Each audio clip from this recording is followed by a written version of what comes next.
Hello, today we're reading chapter 3 of the Twits. Let me find the page.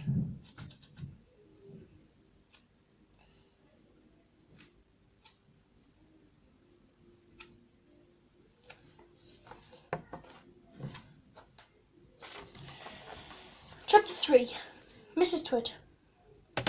Mrs. Twit was no better than her husband.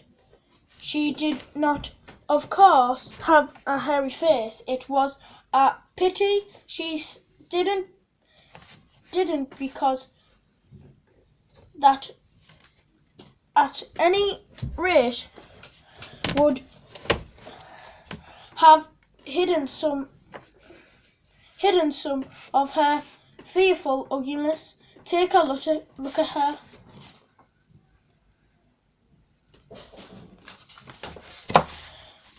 Have you ever seen a woman with an uglier face than that? I doubt it.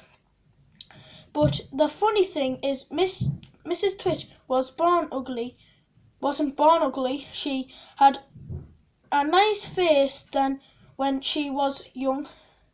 The ugliness had grown upon her year by year as she got older. Why would that happen? I'll tell you why. If a person has ugly thoughts, it begins to show on the face, and when that person had ugly thoughts every day, every week, every year, the face gets uglier and uglier until it gets so ugly you can hardly bear to look at it.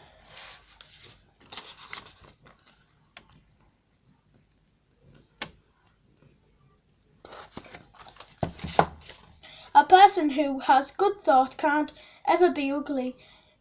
You can have a wonky nose and a crooked mouth and double chin and stick out teeth, but if you have got good thoughts, they will shine out of your face, look like sunbeams, and you will always look lovely.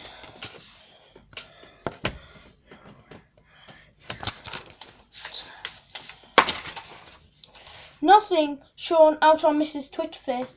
In her right hand she carried a walking stick.